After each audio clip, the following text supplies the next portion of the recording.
Assalamualaikum warahmatullahi wabarakatuh. Perkenalkan, nama saya Diah Eka Intan Pratiwi dari Ekonomi Syariah B. Di sini saya akan menjelaskan makalah mengenai ayat-ayat dan surah dalam Al-Quran. Yang pertama, pengertian dari ayat itu sendiri. Ayat dalam bahasa Arab adalah bentuk jamak dari al-ayah. Tetapi dalam bahasa Indonesia, ayat adalah bentuk tunggal dengan pengertian yang pertama, alamat atau tanda. Yang kedua, beberapa kalimat yang merupakan kesatuan maksud sebagai bagian dari surah di kitab suci.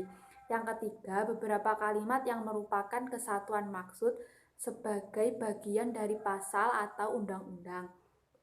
Yang keempat, bukti kenyataan yang benar.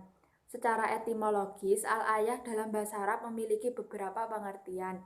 Yang pertama, al-mu'jizah. Yang kedua, al-alamah.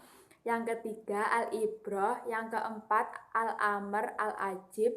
Yang kelima, al-burhan wa ad-dalil. Yang keenam, al-jamaah. Yang selanjutnya adalah jumlah ayat-ayat dalam Al-Quran. Ayat-ayat Al-Quran diketahui dengan cara tauqifi atau semata-mata didasarkan pada petunjuk Rasulullah Shallallahu Alaihi Wasallam, bukan hasil dari ijtihad atau qiyas. Tentang jumlah keseluruhan ayat Al-Quran, para ulama sepakat pada angka 6.200, tetapi berbeda pendapat pada angka puluhan dan satuan setelah 200 itu. Abu Amru Ad-Dani dalam bukunya Al-Bayan mengutip perbedaan sebagai berikut. Yang pertama, menurut penghitungan Madinah yang pertama, jumlahnya 6.217.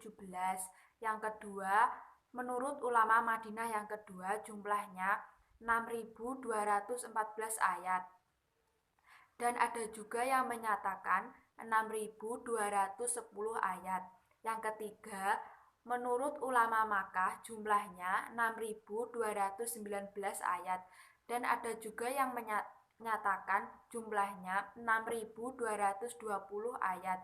Dan ada juga yang menyatakan 6.216 ayat.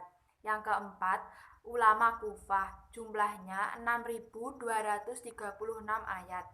Yang kelima adalah menurut ulama Basrah jumlahnya 6.204 ayat dan ada juga yang menyatakan 6.205 ayat. Yang keenam menurut ulama Syam jumlahnya 6.226 ayat. Selanjutnya adalah susunan ayat-ayat Al-Quran. Para ulama sepakat menyatakan bahwa susunan ayat Al-Quran sepenuhnya bersifat tauqifi, semata-mata berdasarkan petunjuk Rasulullah, tidak ada peran ijtihad dan para sahabat sedikit pun. Malaikat Jibril alaihi wasallam membaca ayat tersebut kepada Nabi Muhammad dan memberitahu letaknya.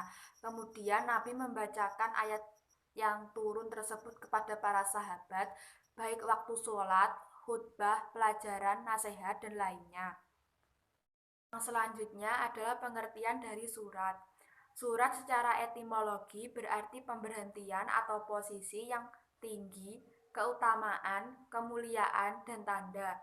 Sedangkan secara terminologi, surat adalah sekelompok ayat-ayat Al-Quran yang berdiri sendiri memiliki awal dan akhir. Dalam KBBI adalah bagian atau bab dalam Al-Quran seperti surat Al-Fatihah dan surat Al-Ikhlas. Selanjutnya adalah jumlah surah-surah Al-Quran. Para ulama dari dulu hingga sekarang sepakat bahwa jumlah surat Al-Quran terdiri dari 114 surat, dimulai dari surat Al-Fatihah dan diakhiri dengan surat An-Nas. Dari segi jumlah ayat tersebut, surah-surah Al-Quran dapat dikelompokkan menjadi 4 kategori, yaitu At-Tiwal yang berarti panjang, yang kedua Al-Mi'un yang berarti seratusan, yang ketiga Al-Matsani yang berarti yang diulang, yang keempat Al-Mufassal yang berarti yang dipisahkan. Selanjutnya yang terakhir yaitu nama dan susunan surat dalam Al-Quran. Nama Al-Quran bersifat tauqifi dan taufiqi, dengan alasan tidak ada pola tertentu dalam penamaan surat-surat tersebut.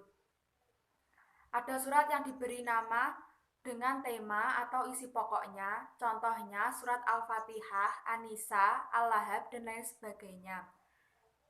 Yang berdasarkan tema, contohnya surat Al-Baqarah, surat Al-Hujurat. Ada surat yang memiliki satu nama dan ada surat yang memiliki dua nama. Contohnya surat Al-Baqarah yang juga dinamai dengan Al-Fushat. Selanjutnya, mengenai susunan surat Al-Quran, para ulama berbeda pendapat dan memiliki tiga akwal sebagai berikut. Yang pertama, tauqifi, susunan surat Al-Quran yang berdasarkan petunjuk Nabi Shallallahu Alaihi Wasallam. Sedangkan yang kedua, ijtihadi atau taufiki, bukan dari Nabi, melainkan dari ijtihad para sahabat. Yang ketiga, tauqifi dan ijtihadi. Susunan surat Al-Quran sebagian besar petunjuk dari Nabi Muhammad dan sebagian besar dari ijtihad para sahabat.